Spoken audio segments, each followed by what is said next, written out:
Okay.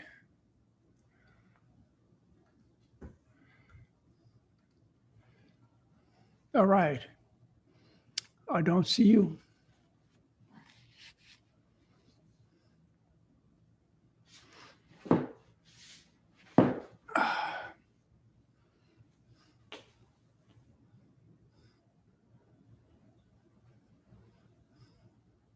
All right, now we're getting better. All right, looks you guys had a great dinner. Wow.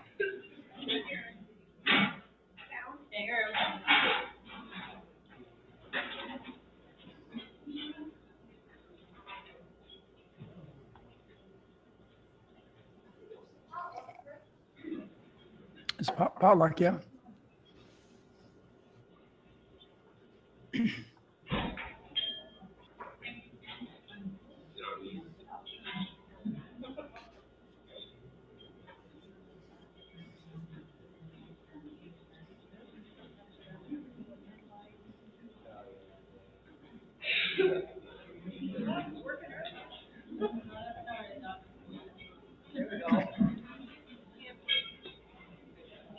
Hey, Dr. McDougall, how's it going?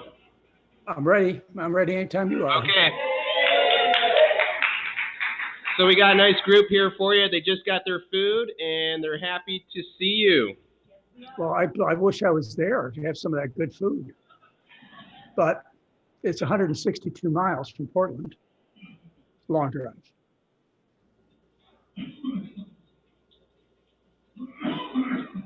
But I was looking over your town while I was sitting here waiting. You guys have a wonderful place to live.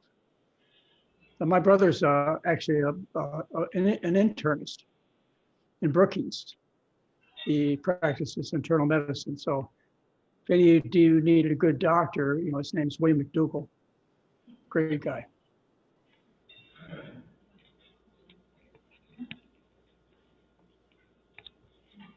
Dr. McDougall, did you want to share your screen? I'm not. I should be on video.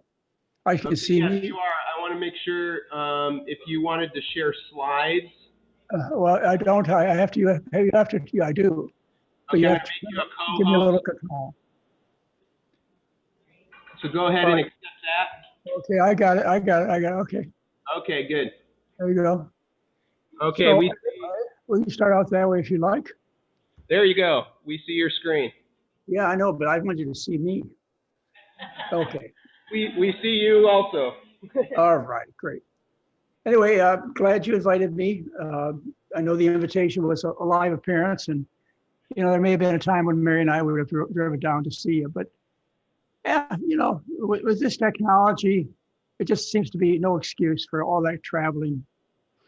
Not these days, and so I hope you feel the same way about a Zoom presentation. I'm certainly going to put all the enthusiasm I can behind what I have to tell you. Like I said, I was looking at where you live. We live up in Portland, and we live here because of the wildfires that took everything that was material in October 2017, drove us out of California. So, I've earned the right to talk to you about climate change. I haven't caught COVID-19 yet, but I'm going to tell you some things about COVID-19. And I certainly have earned the right to tell you about what the rich Western diet will do in terms of giving you bad health. Because if anybody knows my history, wants to learn my history, I was a real sick person before I was sick, 25 years of age. Had a massive stroke at 18. Was 90 pounds overweight. I'm 75 years old now and doing pretty darn good. Having fun. Doing a presentation sometimes every day. But anytime you want to interrupt, it'd be okay. Anytime that I say anything or have any trouble communicating with me, just let me know. But I might as well get into the presentation and then we can have plenty of time for questions later on. So what I'm going to talk to you about is solving today's greatest problems. And the problem's the food. It's the food. And there's a common denominator for solving chronic disease, climate change, and COVID, which I am privileged to tell you about because, this is one of my main interests. I spent 46 years as a board certified internist, a medical doctor, taking care of people with all kinds of diseases due to poisoning from the rich Western diet. And since the birth of my first grandchild 18 years ago, I've become interested in what I could do to help save the planet. And if you're aware of what's going on, that would be your interest too. So I hope I can stimulate you to not only have better health, but to deal with the pandemics that are going on and to do, help do something about the climate, because they're all tied together. The first time I gave this presentation was when I was honored by the American College of Lifestyle Medicine. They gave me one of the few Lifestyle Achievement Awards in October of 2019. And I had traveled to Orlando, Florida, and I wasn't so excited about doing that. But I said, I will go and I'll accept the honor, but you have to give me, 9 minutes to talk to this group of 500 people. These are medical doctors, dietitians, scientists. The American College of Lifestyle Medicine, they're professionals that are interested in food. But most of them are vegetarian or vegan. And so I gave not a 9-minute, but a 22-minute presentation. Got a couple of standing ovations, but that's not the point. There's been very little done since I've explained the importance of food to my colleagues. I don't know, I'd like to enlist you folks into the Army to help save this place. So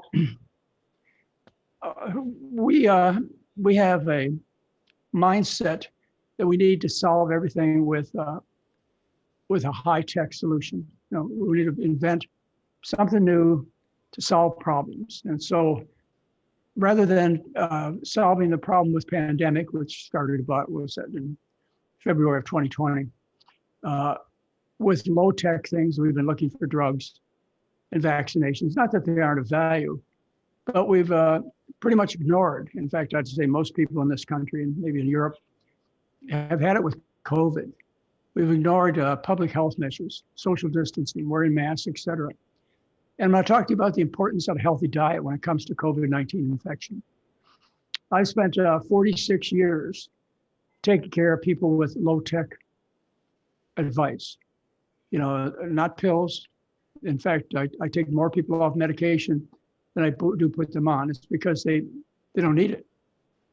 Even if they don't change their diet, most people shouldn't be on the medications because they do more harm than good. And that's been my practice for 46 years. It's been a practice of low-tech, simple things like exercise, sunshine, and what I call a starch-based diet, which happens to be a vegan diet. Climate change, you still hear about carbon capture. This is a cruel joke. We're never going to be able to do better than trees, but we think there's some kind of high-tech solution out there. You're being fooled. It's as likely as an alien from outer space coming to save us on planet Earth. But we can do something by changing the diet of people worldwide, 7 billion people. And I don't think it's impractical to do. I'm going to share with you what I've learned and what I think we could do if we can mobilize people around the world as far as keeping the planet livable. Let's start with diet. Well, they're all tied together: diet, chronic disease, climate change, infectious disease. And they have offshoots that all three of these problems, financial problems, personal appearance, religious faith, animal suffering, loss of habitat, and human suffering, all three of these do. I want to begin talking about chronic disease, which is what most people have, and just by definition, it's incurable. Chronic diseases are problems like obesity, high blood pressure, diabetes, arthritis, cancers, kidney failure, et cetera, which is the bulk of my practice is chronic disease. I have tried to make this as simple as possible for people to understand. The problem with chronic disease is food poisoning. People are being poisoned by the foods that they eat, and I've tried to make it simple for the population. When I give lectures or the books that I've written, and some of you may know this, Mary and I have 13 national best-selling books. Food poisoning. These are the food poisons. You don't eat them. These are the things that give people the chronic illnesses, all the way from obesity to heart attacks to strokes, et cetera. They're animal foods and vegetable oils. That's the two things. All you have to do is focus on those two things. And they result in diseases of chronic illness like obesity, which when you're obese, you have a high rate of diabetes, heart disease, cancer, high blood pressure, et cetera. They go together. It's just all food poisoning. Diabetes is caused by food poisoning. Type 2 diabetes, you don't get it unless you're overweight or obese. Type 1 diabetes is an autoimmune disease, which you get from food. And by the way, those of you who are interested in learning more about what I have to talk to you about, I'll bring it to your attention several times during this presentation, is I have a whole bunch of lectures, hour-long lectures on YouTube. And these lectures are based upon what I would like to tell you if I was your doctor. In other words, if you had an autoimmune disease like rheumatoid arthritis, I'd like to be able to sit down and tell you the things that I know about curing autoimmune diseases.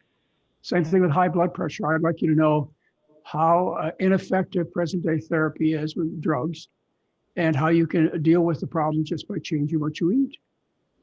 Heart disease, breast cancer, obesity. You know, I've run the whole gamut. And so you'll find about 10 lectures that I've done. And if any of you have these problems, or you have friends or relatives who have these problems, it'll only take you an hour to listen. Very understandable. Nobody's ever contested what I put down on either paper or in video. So diabetes is due to food poisoning. A heart disease, yeah, that's where you poison the arteries. Your 60,000 miles of blood vessels that course throughout your body, you make them sick with the foods that we choose, animal products and vegetable oils. But, you know, let me emphasize this because I know a lot of you are vegan and you include vegetable oils in your diet. This is a serious poison. Olive oil, corn oil, flaxseed oil. At best, these are medicines. At worst, they're serious toxins and they'll make you sick. You know, they don't exist in nature. Oil doesn't exist as a free element in nature. You've got to process the olive or the corn, the orange, et cetera. You just don't. And in the processing, you turn what was a component of the food into a poison for your body. The fat you eat's the fat you wear, whether it comes from a pig or an olive, you know, or corn. You're going to wear it, and you're going to become obese, and you're going to develop diabetes, and you're going to have a high risk of heart disease and stroke and so on. Various kinds of arthritis, rheumatoid, psoriatic lupus,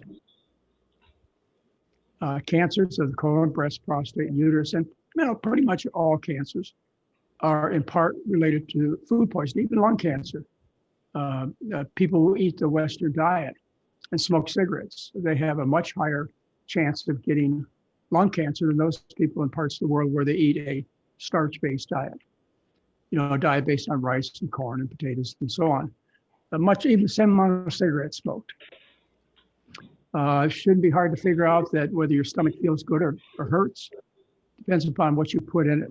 The food poisoning, indigestion, esophagitis, GERD, due to food poisoning. And this one ought to be one that you can figure out pretty quickly, is what you eat determines whether you are constipated or not. And through years of constipation, you develop diverticular disease, hemorrhoids, fissures, hiatal hernia, varicose veins, and so on. So I've just taken away the foods that too many people you know really enjoy. I've taken away the animal foods. I mean, all the dairy, all the chicken, all the fish, et cetera. And I've taken away all the oil, and you know, their foods are loaded with oil. Everything's fried. So after they hear this part of the presentation, they go, well, what do I eat? You know, there's nothing to eat. Well, it's because people don't understand the concept of starch. That's what you eat. That's what you consume, like corn and bread and potatoes and pastas, rice, etc. That's your food. Always has been, always will be. 99.99% of the people who've walked this earth, I'm talking about, you know, for more than 1 million years, have lived on starch-based diets. This Western diet was reserved for some kings and queens a few thousand years ago. And then we became wealthy. We became wealthy about 150 years ago. We harnessed fossil fuels, and we had the Industrial Revolution, and we passed our American habits around the world. And you could see it. You go to Japan, China, Thailand, India, et cetera. You can see what happens when they switch from a diet mainly based on starches to a diet based on food poisons, animal products, and oils. They get sick. Should not be hard for you to understand or accept. So how much of your diet should be starch? 90%. By eyeball, that's all you have to do is look at your plate. 90% of the food on your plate should be one or several different kinds of starch. It shouldn't be a nutrient-dense diet. You know, I know a lot of you are trying to be healthier and you're trying to change the way you eat and enjoy it, where you're not. And the reason you're not enjoying it, you're not getting the health results that you expect, is because you're focusing on non-starchy green, yellow vegetables, you know, nutritarian diets. You end up filling your stomach with bulk without calories. It would take me, I'd have to eat between 11 and 22 pounds of cabbage a day to get my calories. So those of you who are trying to be vegan, vegetarian, until you understand the concept of starch, you don't get it. As I mentioned, I'll say to you many, many times in this presentation, 99.9999% of people who've walked this earth have lived on starch-based diets. We have published 3 important papers that have never been contested. One is on 1,703 people who went through my program in Santa Rosa, California. And these are the results that happened in 7 days. Okay, 1 week, 7 days. The average weight loss was 3.1 pounds while eating as much as they wanted. We didn't leave anybody out of the study. Average cholesterol drop was 22 milligrams per deciliter. The average decrease in blood pressure was 18 over 11 millimeters of mercury. And at the same time, we stopped the blood pressure pills in almost everybody. 90% of people were able to get off their blood pressure pills and their diabetic medications after they changed their diet. So there is hope. If sick people take drugs, healthy people don't. If you're following the Western diet, you're sick. You don't have the health you deserve. And until you understand the concept of starch, you really won't have comfort and control. So I'm going to focus on this a lot. A study done at Oregon Health and Science University up here in Portland. The study was to treat people with multiple sclerosis. It was a 1-year study done by the neurology department of Oregon Health and Science University. I had nothing to do with the study except for teaching the people what to eat. They came to my program. I didn't pick the participants. I didn't randomize the participants. I didn't pick the test to perform on the participants. I didn't collect the data. I didn't write the scientific paper, which you can look up. All these are available. You just have to go to Google or do it, or the National Library of Medicine, and look up the reference in the bottom right-hand corner. So what kind of results did we get in a year? Remember, in 7 days, we got an average weight loss of 3.1 pounds. Well, at the end of a year, the average weight loss was nearly 20 pounds. The average reduction in cholesterol at the end of a year was almost the same as what we got in 7 days. We reduced insulin levels. People experienced a tremendous improvement of their fatigue. They had energy. And one of the things that really shocked the professors at Oregon Health and Science University, remember I was independent of this study, was that 85% of the people were compliant for a year. You can't get people to take drugs with that kind of compliance. They were shocked. Why do people follow our programs? Because they get such phenomenal results and they love the food. But I probably don't have to convince you folks of that, because you've already made significant dietary changes. You know that the way we eat is far superior to most people who eat the Western diet, all people who eat the Western diet. There was a study done in New Zealand on using our diet. And again, you see the publication down here in the right-hand corner if you want to look it up. These doctors who took a community and put them on the McDougall diet, they, for a while, used to brag that they got the best weight loss of any program out there. And they did, sort of. They got a 25-pound weight loss. We got a 20-pound weight loss over a year. But they used the McDougall diet. Cholesterol drops 20 points in a year. Compliance rates about 80%. They got the same results, just like you will. If you decide to do this in your community, or you personally decide to change your diet, this is what you should expect. This is what always happens, is you switch from food poisons to the kind of diet intended for human beings to get well. The reason you get well is very simple, is the body heals. Okay, you have this battle going on in your system. It's between the forces of healing and the repetitive damage. You know, some of you may have had your experience with cigarette smoking. And when you quit, guess what happened? You stop coughing, and you can stop coming up, and your healing capacities outstrip the damage. You know, if you've ever been a doctor or a nurse, you know the body's ability to heal. You see people, I used to run the Honolulu, Hawaii emergency room at Queens Medical Center. I see people come in following motorcycle accidents, you know, broken bones, huge lacerations, you know, thinking to myself, how are they ever going to get back together? Well, you know, 3 weeks later, the bones start to knit. By 3 months, they're off the crutches, and they're ready to get back on the motorcycle, which of course leads them to repetitive injury. Now, I'll tell you right now, if you follow what I suggest and you're not better in 4 months, you're not going to get better. The body heals rapidly. When it comes to tobacco, I think many of you can relate to this because you've had the experience, you've had family members who have been poisoned by tobacco. But what I'm trying to tell you, it's the same thing with food poisoning. If you stop the food poisoning, the body heals. Okay, let's talk about climate change in terms of diet.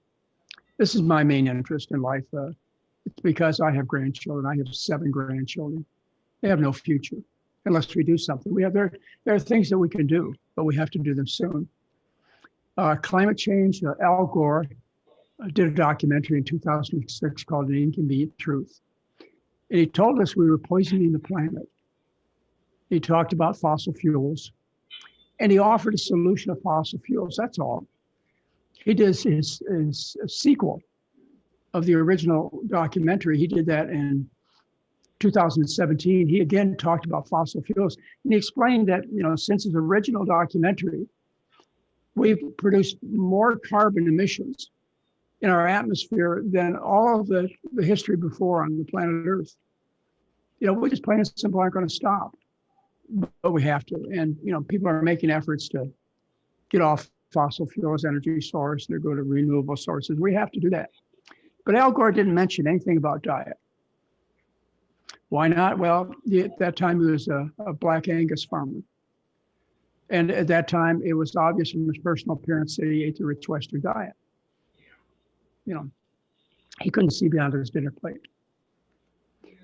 In the same year, the FAO, they published a 400-page report. You remember, it's called Livestock's Long Shadow. You know, most of you are familiar with that. And they came out in 2006 and they said that animal agriculture produces more greenhouse gases than does all transportation. They gave a figure of 18% from animal agriculture, and the emissions from all planes, buses, cars, etc., was only 13.5%. But they really didn't tell you how to change your diet. And, you know, even though they recognized that food was a problem and there's no better scientific study done, they really didn't tell the public what to do as far as making the changes. I wrote my first newsletter on climate change in 2006 because I was confronted with Al Gore's work and also the Food and Agriculture Organization's report, FAO, Livestock's Long Shadow. And so I put this together in 2006, and I titled the article, An Inconvenient Truth, We Are Eating Our Planet to Death. And, you know, by that time, we'd been teaching the McDougall program for at least 25 years. And so if people wanted to learn the solution, they could have come to us and learn it. There were lots of vegans around by then too. Robert Goodland, he served for 23 years on the World Bank as the group's environmental advisor. Robert Goodland came to one of our advanced study weekends in 2013. He was top expert when it came to animal agriculture. And he looked at the FAO report that said 18% of greenhouse gases are caused by animal agriculture. He could include other things that weren't included in that report, like the potential of warming from methane and emissions from land use and land use change. In other words, the kind of farming we do. Anyway, they left a ton out. And you may have heard that the World Watch Institute came out with a revised analysis of the data of the FAO. And they said more than 51% of the greenhouse gases are caused by animal agriculture. But they still didn't, the World Watch Institute still didn't tell you what to eat. And then Eat Lancet, the number one authority worldwide on diet and climate change is the Eat Lancet Commission. And they're a good organization. And, they don't tell the story like I know they should, but they tell you should eat mostly vegetables and grains. And back in 2019, they told us we had fewer than 12 years left to get this problem fixed. Okay, it's 2022 now. And they didn't tell people what to do. So the research is absolutely clear, consistent. That is that most of the environmental damage, the production of greenhouse gases, comes from agriculture, eating animals, and that eating rice and potatoes, other grains, other underground storage organs, sweet potatoes, etc. Very, very little negative contribution to the environment. There are several studies, and you can look them up. Actually, you don't have to go far. You can look at a website I developed over the last few years. It's called McDougallFoundation.org. And on that website, I listed about at least 8 studies that show that if you change from the Western diet to a vegan diet, you reduce your production of greenhouse gases overnight by 50 to 80%. Can you imagine if the whole world's population did this? What a huge difference it would make. The Lancet Commission, they find that 50% of the greenhouse gases are due to animal-based agriculture. And if you switch to a vegan diet, you'll cut those down by 50%. So to heal the planet is just the same way that I've been able to heal my patients. I've taken care of personally, I'm a doctor who touches patients. I've taken care of personally over 12,000 patients. And what I had to do is teach them to stop damaging themselves. And the human body just heals, it just does it. But you got to give it a chance. You got to get control of the fork and spoon and the alcohol and the tobacco, et cetera. That's what you need to do. It's the same thing with the planet. We have to stop the repetitive damage. And we can do that. And then the planet will heal, hopefully. I'll get to that in some detail in a minute. Okay, the third problem that people are facing right now, and you know about it because if you read the newspaper or watch the news every day, there's a new report about some variant of COVID virus. It's was it 5A and B now? It was Delta for a while back. It was 19 when we first started. Pretty much every time you turn around, you see a new variant, which is more infectious. And, it's escaped the vaccines because the virus has an ability to mutate. Now, do I recommend that people take a vaccination? Yes, I do. I think it's based upon what I hear so far, I read so far in the medical journals, it's worth your trouble. Mary and I have been vaccinated, but it's not working out for the long run. And you see that. I did a lecture in March of 2020, and I told you that, because I know enough about infectious diseases worldwide because of the warming of the planet. We have new and more lethal and more transmittable viruses all the time. This one doesn't kill at that higher rate. Maybe 2 to 4% of the people that get infected die. But There are viruses out there like Ebola, which has a 90% fatality rate if you get sick.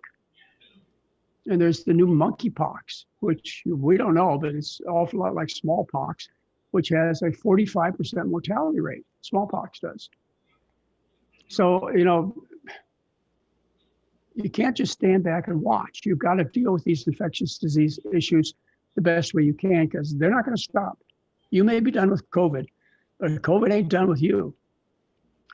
So before COVID was recognized in the United States, when they talked about it in China, which is where it began, the Chinese publications, they told us that people who were in good health, didn't have comorbid factors, weren't obese, they had very little risk of going on to hospitalization, requiring a mechanical ventilator where you end up on a ventilator for 2 weeks until you're drowned in your own fluids, and death. They knew that in 2019. And they told us that people with cardiovascular disease, diabetes, obesity, et cetera, they're the ones that end up, going on to severe disease. The CDC, they came out and they said, if you have comorbid factors, these are the things that we cure by changing people to a starch-based diet. These are due to the food poisons of the Western diet. So, you understand this, you have control over it. Okay, if you have underlying obesity, heart disease, kidney disease, or diabetes, which probably pretty much all your friends do, 80% of people are overweight or obese. Half the people in the United States are pre-diabetic, about 14% are frankly diabetic. So every place you see, every time you look around, you see friends and relatives that have comorbid factors. And the CDC told us that hospitalizations were 12 times as high in people with comorbid factors, easily curable by stopping food poisoning. And deaths were 12 times higher among people with comorbid factors. Now, we've known this for 2 years. If you watch your newscasts and you see people dying in the intensive care units, connected to a ventilator, almost always you'll see an obese person. The people in Europe, the medical officials in Europe understand that you go from an asymptomatic disease and a mild disease to a severe illness because you don't eat a diet of whole grains, fruits, vegetables, and legumes. It's known all over the world, from China to Britain to United States. Everybody knows this.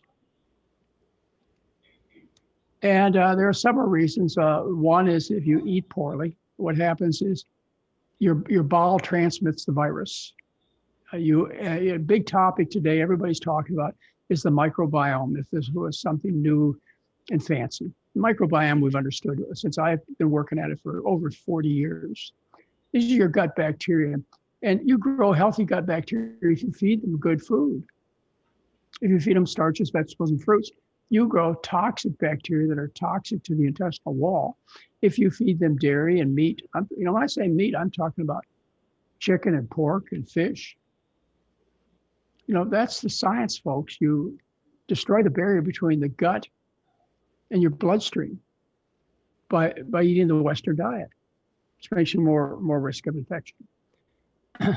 You hear about all the phytochemicals in plants, and yeah, that's important. It's very important.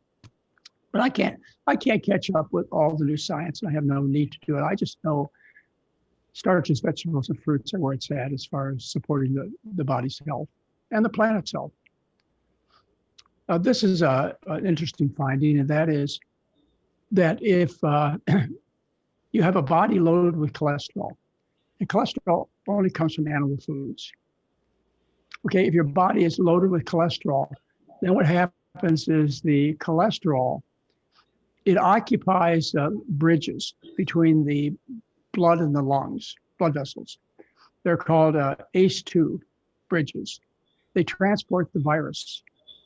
And when you eat a high cholesterol diet and you're loaded with cholesterol, what happens, you expand the size of these bridges and the number of bridges so that this virus just goes right into your lungs.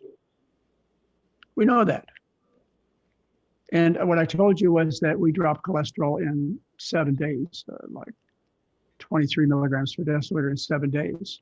So even if you're sick, You've got motivation to change. It's not too late. My colleagues, they're very much into drugs, you know that. And we got a lot of attention when this information I just told you about cholesterol was translated into a drug therapy, taking statins. And what the report was is that you reduce your risk of getting fatal disease by 30 to 50% if you take statins. You lower cholesterol. And it was really easy for my friends and colleagues who are medical doctors to understand this. They don't understand about diet, so it passed them on by any connection between the food and people's health or patients' health. Okay, so I've been clear with you.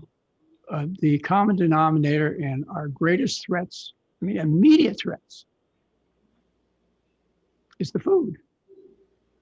And now your next question is are we capable of changing as a planet?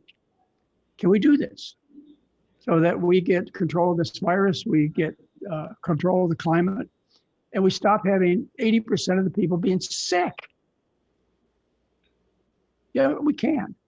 And let me give you a lesson from the past to explain how a population of people can be mobilized once they get the right information and they can change. This happened in World War I, 1914 to 1919. In World War I, there was a big battle between Britain and Germany. And so what Britain did is they set up a blockade in the North Sea to starve out the Germans.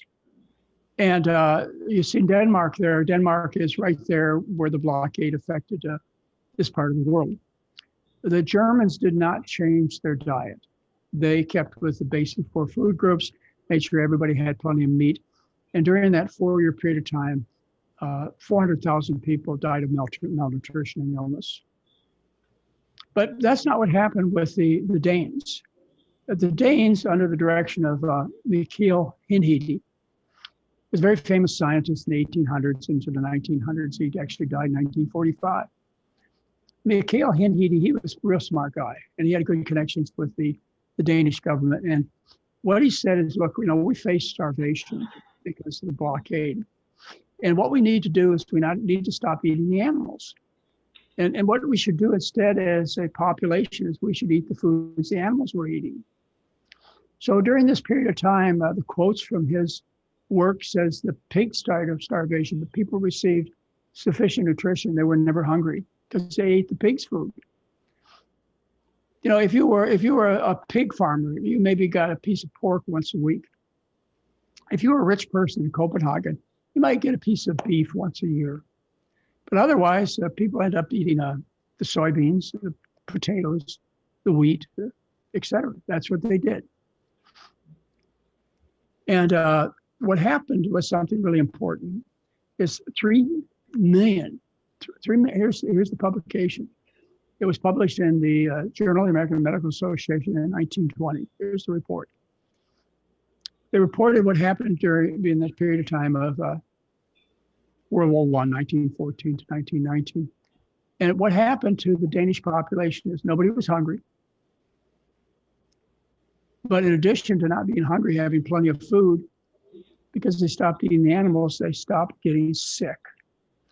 And so what we find from the reports is that chronic disease went down by 34%. The Danish have never experienced that reduction in illness in their country before since World War II. Even infectious diseases dropped during that period of time because of the change in diet that occurred. In 1918 to 1920, we had the Spanish flu, which is pretty much like COVID. We had available during this period of time, which is the same period of time as World War I. During that period of time, we had public sanitation. We wore masks. We washed our hands. We socially distanced, which I strongly encourage all of you to do. COVID ain't done with you.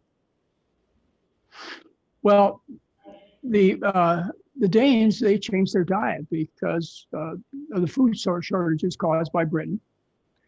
And take a look what happened to the death rate of various European countries.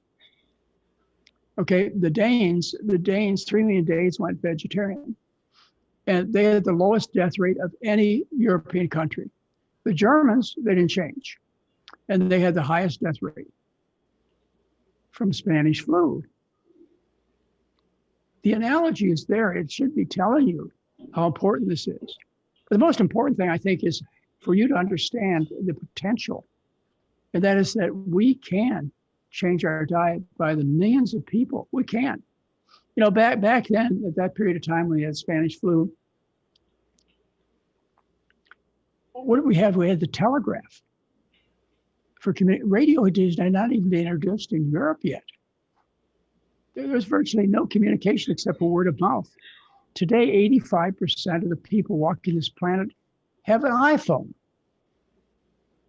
Yeah, there are 7 billion people, but the communication is instantaneous. It can be done. So, you know, I look at COVID-19 as a warning. It's like, you know, you've seen that movie, Don't Look Up. It's like, you know, we're on the verge of not being able to save our home. But if we see what happened with the COVID-19, we can learn some lessons. People can change. You remember, I know the time is gone, but remember when, you know, people didn't go out of their houses, they cut transportation down, they did a whole bunch of things overnight. Well, some of the reports that came out of that period of time are that in Shanghai, you could see the blue sky. In Venice, they could see the fish in the canals. The wild animals walk the streets of cities. The plants started growing again. The blooms came earlier and more intensive green plant vegetation that happened in that short period of time. The planet wants to heal, just like your body, but you got to stop the damage. And that's important. Unfortunately, it's probably too late, but it's not too late. I mean, I agonized over this for 18 years. You know, it was hard for me to see my patients get breast cancer and diabetes and heart disease and have to ask for seatbelt extenders when they got on airplanes. You know, that troubled me for 46 years, but with the birth of my first grandchild, you know, I've agonized about their future. And it was only recently that I saw a solution, which I'm going to tell you about now. The amount of CO2 in the atmosphere is far past what we can do by changing the diet worldwide or even stopping all fossil fuels. There's just so much CO2 in the atmosphere. The warming is guaranteed to continue. You may not like to hear this. Maybe not. But, you know, I try and tell the truth, and you'll find out what I tell you is the truth. Nobody seems to want to hear it. So anyway, we have a problem. The problem is, have you noticed? Have you noticed the planet is warming? Have you been watching the news? Do you see what's happening in Europe and the United States? But I want you to write this down because the day I discovered this website and met this man, Yi Tao, was the day I felt like we could do something. We could solve this. We could maintain our planet because, you know, it's 120 degrees out there now. What do you think it's going to be next year? You know, the polar caps are pretty much gone. What do you think it's going to be next year? This is going more rapid than anybody ever predicted, but it is. It's not, you may not wish it, but it is.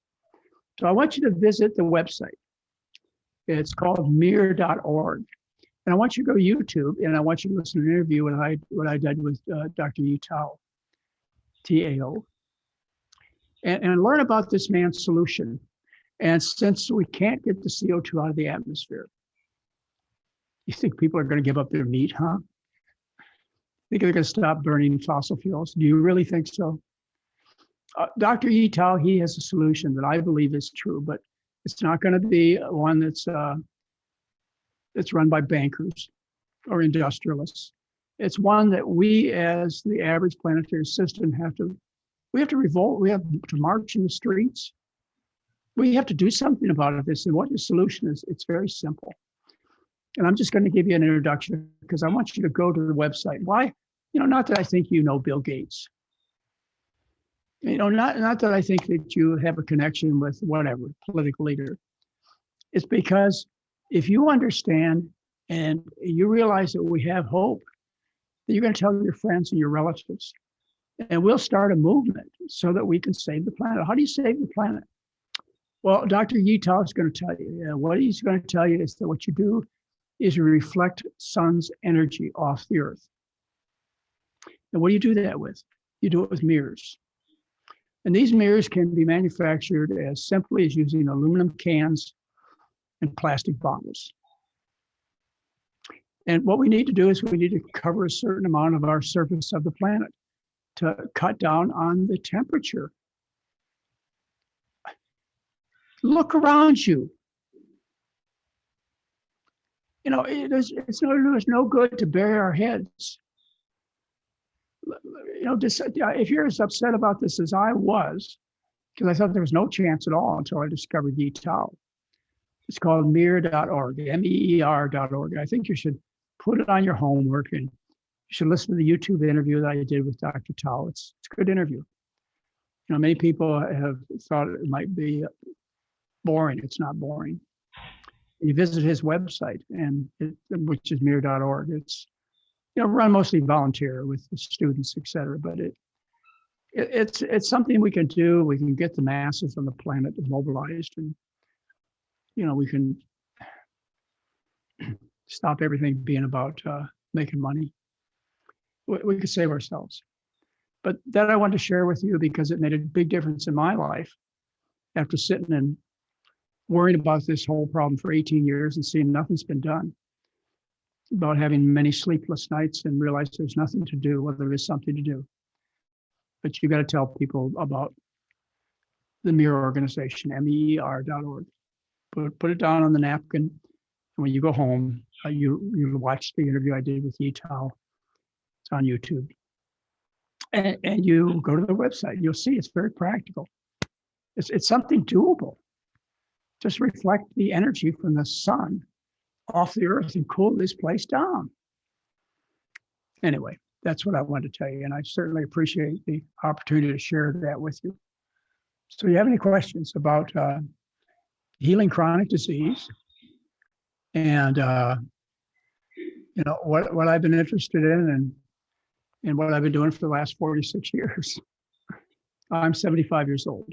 You know, I've had a great life, an amazing life. I wish I could say the same for my children and grandchildren. I wish I could say, you know, that people would have accepted the simplicity of what I've been telling you. You know, it's a starch-based diet. It's like in China, they used to live on rice. Before 1980, there were no overweight Chinese. There was no type 2 diabetes before 1980. You know this. Then what happened is cable news came into China and they became a wealthy nation. And what you see there is now 12% of the population is diabetic and half are pre-diabetic. You know, if you're old as I am, then you watch the Vietnamese conflict and you went to town squares, there were 100,000 people. Nobody was overweight. And you think you can't function on starch? Excuse me. We almost lost World War II to starch eaters, and we lost the Vietnamese conflict to starch eaters. This is the way you can be strongest, most athletic. You know, one of the lectures that I give is, you know, is about how well you perform on a diet centered around starch.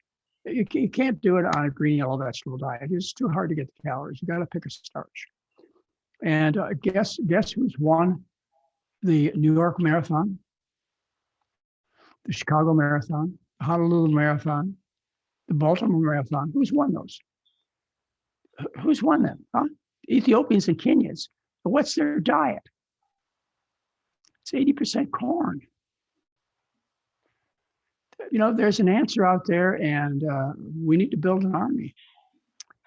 And that's why it's been an opportunity to talk to you and to share with you something I think is so important. I'll be glad to take questions.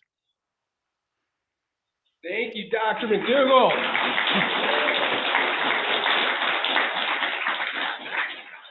Thank you, Dr. McDougall. So yeah, so who's got some questions? If you can't hear you, go ahead and shout out if you can't hear them, Dr. McDougall, I'll repeat it over the microphone. All right, that'd be good. Let me just tell you a couple other things. Is, we run a telemedicine program where people from all over the world, they come and virtually stay with us for 12 days, and they get a year of support, medical support. We get nearly 90% of people off their medications. They get their health back because we support them and teach a starch-based diet. But by the way, this whole program is taught to you on my website, drmcdougall.com, for free. But most people need some help, and we're there to help you. And starting tomorrow night at 5 o'clock Pacific time, Mary and I will be doing a fireside chat for 1 hour. We'll do it every Sunday night in an effort to get people to understand that they don't have to be sick. They're not helpless when it comes to preventing serious illness from the next virus around the corner. They can help the planet. Each and every person who changed to a vegan diet, you're making a difference. So anyways, tomorrow night, 5 o'clock, it's on YouTube Live.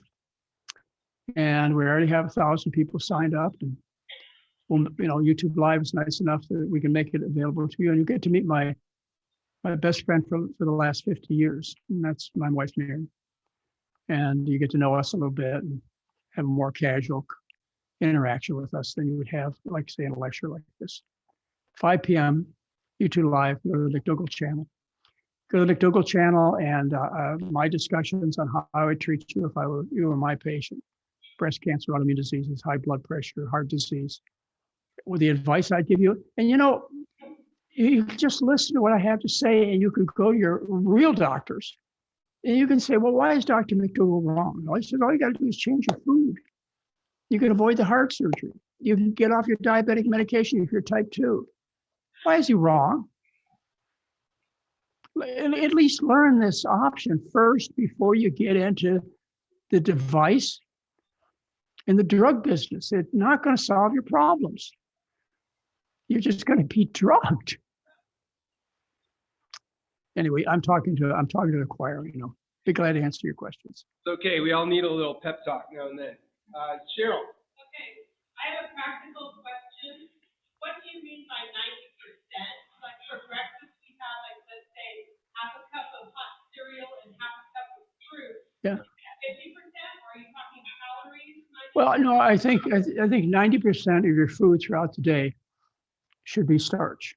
In other words, every morning, Mary and I have oatmeal with some fruit. She's got some baked potatoes in the oven, and that's what we're having for dinner. And we'll get some broccoli and some cauliflower, but we're having baked potatoes tonight. We had sweet potatoes last night. 90% of our food intake is starch. Why do you have to do that? Because you're not going to be satisfied.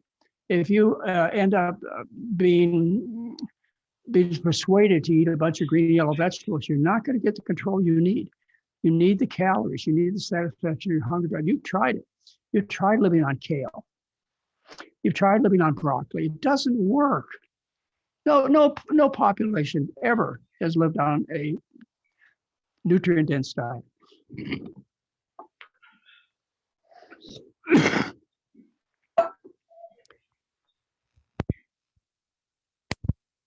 Okay. Next question. You can raise your hand. Any comment? Yeah, go for it. My question is, like white rice versus other starch sources. Are there starch sources that are better than others? I've heard white rice is good for brown rice. My follow-up question is, as we age, protein and muscle loss becomes an issue. What protein sources do you take to work on that? Okay, I kind of got the protein thing, so let me answer that. If you needed to eat meat to grow muscle, then tell me how an elephant grows all that muscle, or a horse grows all that muscle. I guess you would need to repeat the question. I might not have heard him correctly. Say it again. So my question is, as we age, we lose muscle. So the tendency to lose muscle mass when we age, he's asking, what plant-based proteins do you recommend for people who are aging and they're seeing their muscle mass decrease, and they're already plant-based? They're already plant-based. To avoid sarcopenia, right? which is the newest pitch from the meat and the dairy industry and the supplement industry. You know, you just go to the scientific research, you see the review articles, and you'll see what nonsense this is. If you eating protein grew muscle, then all Americans look like Arnold Schwarzenegger. You don't store protein. In fact, by a protein overdose, you damage your liver and your kidneys and your bones. We've been so misguided. It's just like McDougall Henhede, the doctor I told you about from the 1800s in Denmark. Doctors, scientists knew back then that the need for protein in the human diet is so low that it's impossible to design such a diet. You show me otherwise. It's impossible to design a low protein diet. And the reason you hear this stuff about sarcopenia is to sell you supplements, to sell you more meat. Look who sponsors the studies. I've done this. You know, I have a passion for the scientific literature. I've also looked at independent reviews on the idea that eating more protein solves the wasting of muscle that occurs as you get older. Hey, ladies and gentlemen, as you get older, things change. You know, you don't have the physique you had when you're 18. You know, you start losing body weight, you start losing muscle mass, and guess what? You die.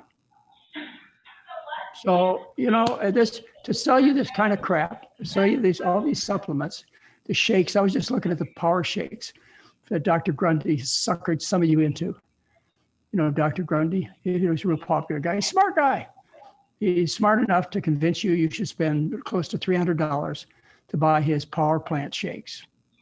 Excuse me. When he gets rid of his double chin and the extra 40 pounds he's carrying around his belly, maybe I'll listen to him and I'll go past the nonsense. There's a sucker born every day. You know what I'm saying is true. You're people of history. You're people of geography. You know that that until about 150 years ago, essentially everybody on this planet lived on a starch-based diet. When I say essentially everybody, the exceptions are the Inuit Eskimos and a few tribes in Africa, the Maasai, and a few tribes in South America. This has been the diet of human beings. The Aztecs were known as the people of the corn. The Mayans were known as the people of the corn. If you've been to the Andes, the Incas lived on potatoes until they went to battle. Then they switched to quinoa. Right now, when you turn on the news, you learn about the breadbasket of the world. You were learning about Iraq and Iran and Egypt, which are the parts of the breadbasket of the world. You're learning about Ukraine, which is the breadbasket of the world. Why do you think they call it the breadbasket of the world? What do you think they eat there? You know, think about the Asians. You've seen it. I know you've seen it. If you just stop and think about it, you've seen what has happened to wealthy Asians, wealthy Indians, you know, from the continent of India. You've seen it right before your eyes, especially if you're as old as I am. You can't deny this.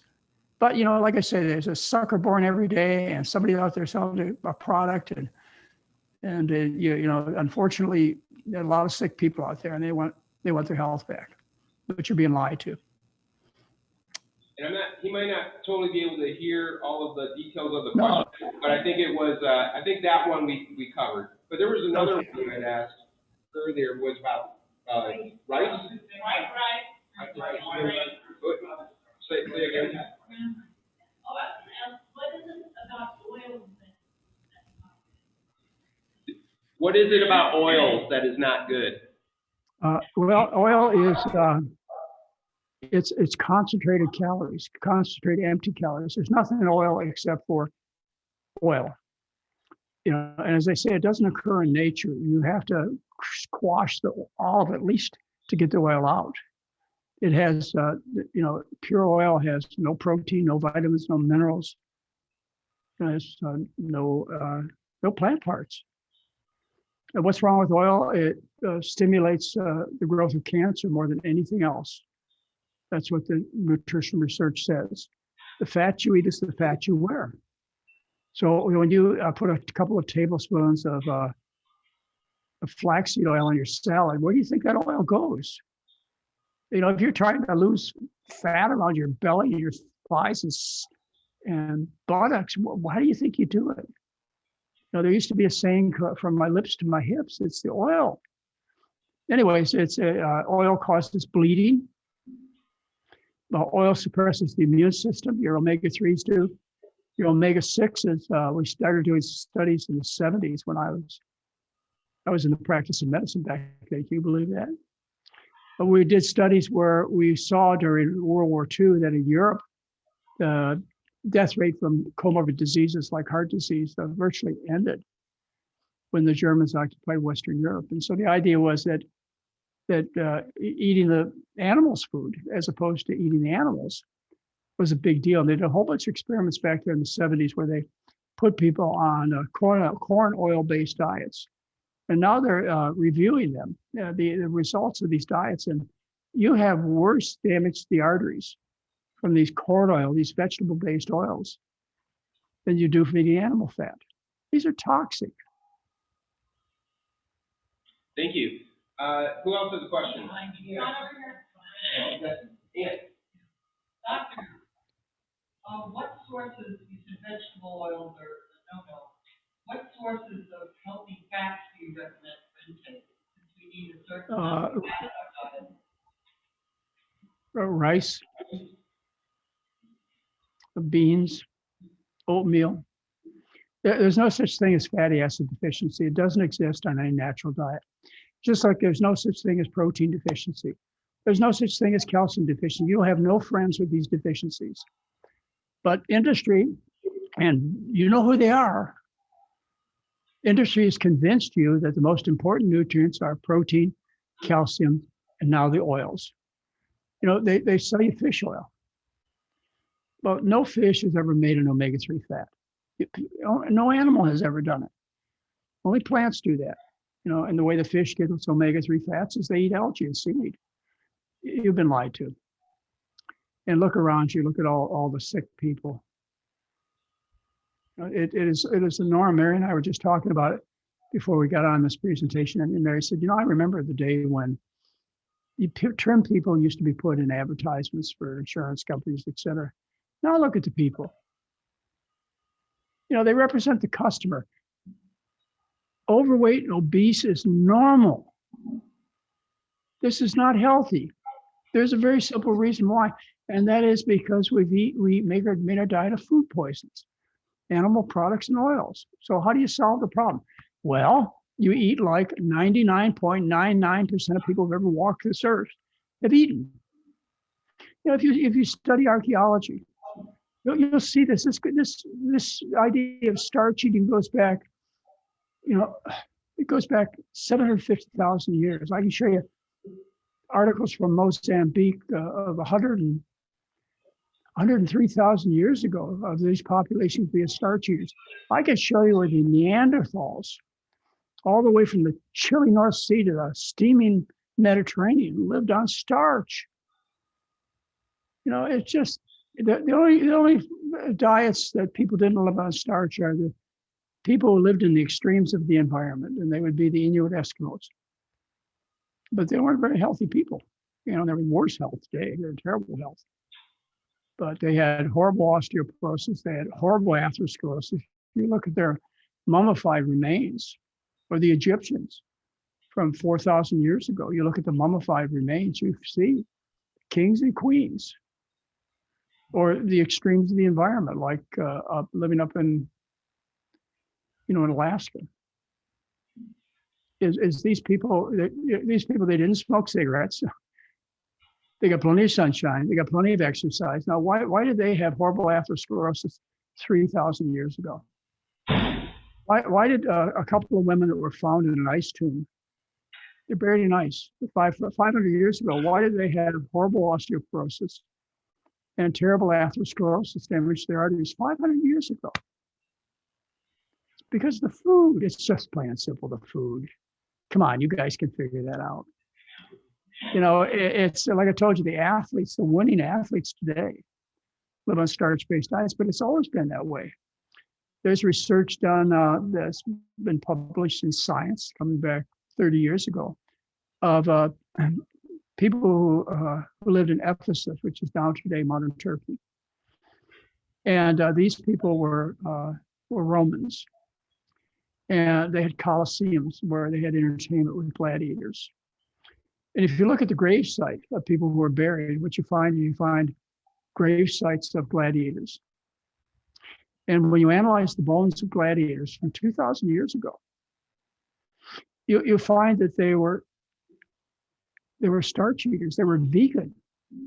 Why did a gladiator live on a vegan diet? Well, because somebody owned them, just like the person who owns a racehorse and gets ready for the Kentucky Derby. They didn't ask these rock stars, these gladiators, what would you like to eat today? They said, you're going to eat this because I want you to win in the Coliseum.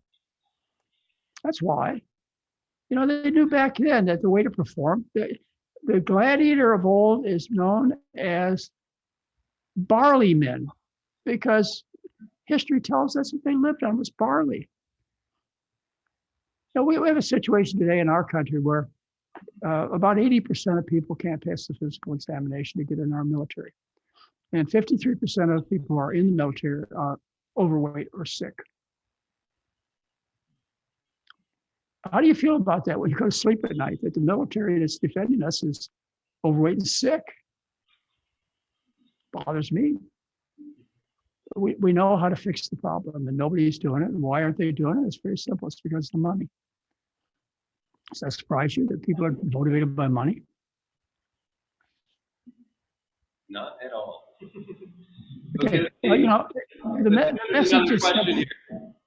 I just want to say, as you listen to me, you ought to be thinking, this makes sense. I've seen this. I know what he's talking about. And then if you want to learn more, I have 13 national best-selling books. I've been at this for 46 years. We offer a free program on the website. And for those people who would like some extra help, we'll take you through the whole program. Our medical doctors will get you off the drugs. Sick people take drugs. Okay. So we have a success rate of nearly 90%. We either reduce or stop the medications people are on. That's what our scientific research shows. If you're tired of being sick, you just got to fix the problem. You can do it on your own for free. Go to drmcdougall.com or we'll help you. We take 50 people a month in this telemedicine program from all over the world, and they all do well.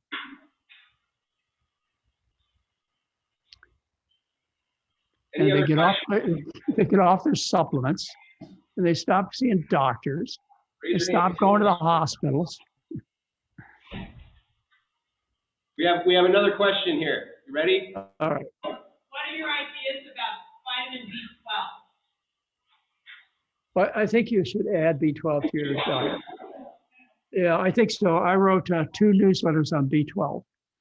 And B12 deficiency is extremely rare. Fewer than 1 in a million people on a vegan diet develop B12 deficiency. But why even take that risk when you can take a supplement?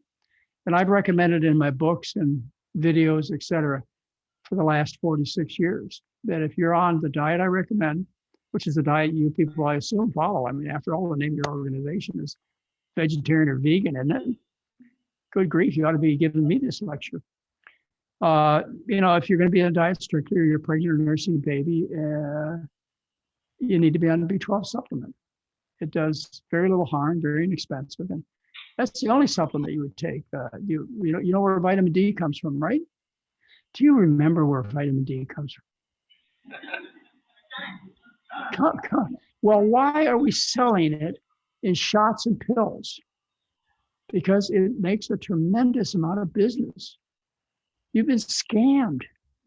I'm doing a report. It'll be I go on Chef AJ's show every couple of months or every couple of weeks or a month. So on the next presentation I give you is on vitamin D. I'm reading all the recent research that shows if you take vitamin D supplements, you increase your risk of falls and fractures by 26%. Okay? That's what the science says. I know your doctor hasn't kept up with the research, but you're the one that pays the price. You need to look it up. When you get done here, you say, well, that Dr. McDougall, he wears pretty shirts. He's a nice guy. He likes his wife Mary a lot. But I don't trust him. I'm going to look up what he told me. I'm going to look up, for example, increased risk of falls and fractures by taking vitamin D. I know you're shocked, but that's what the science says.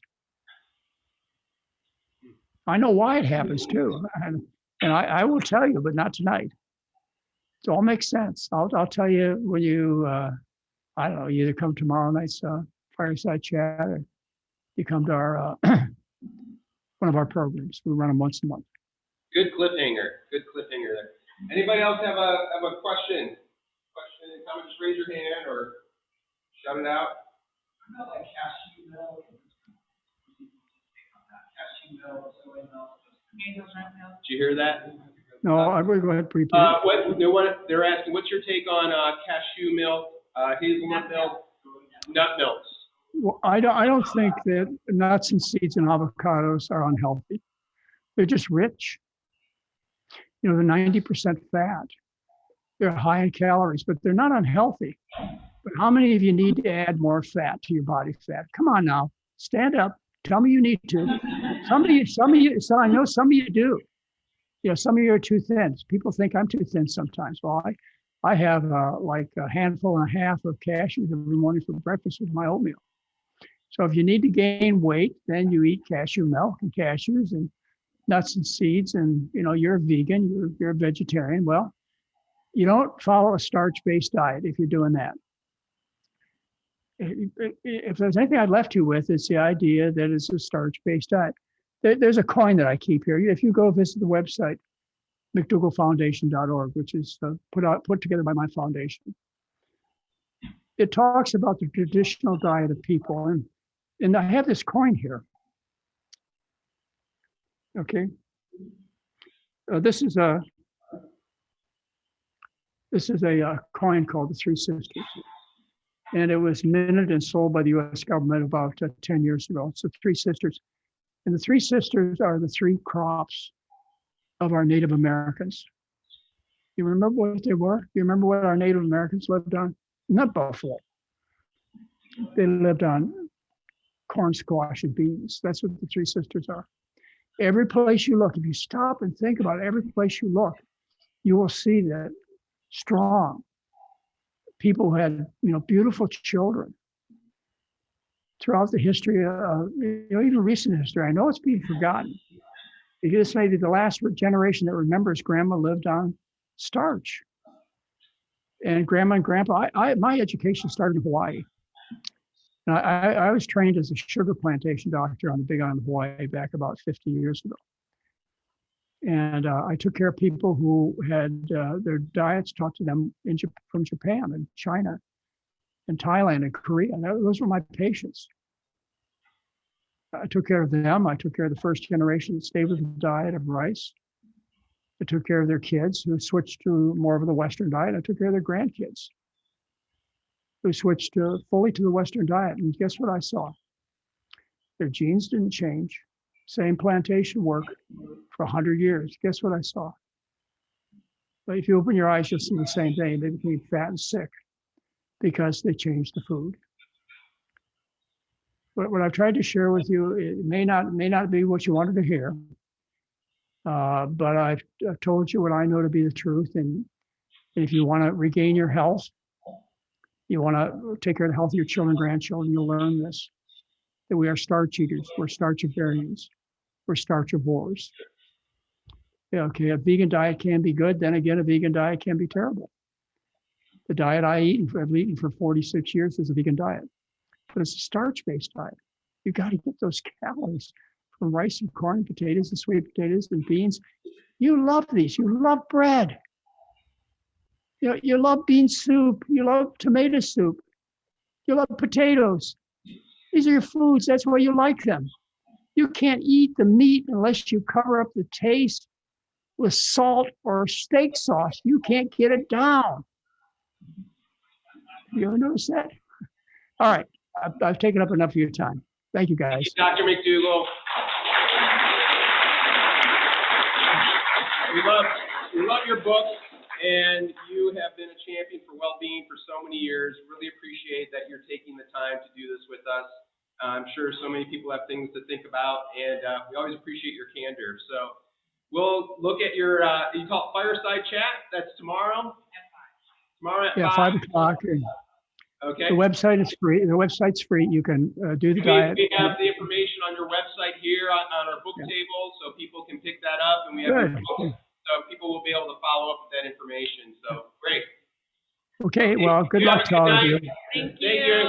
Have a good night. Bye.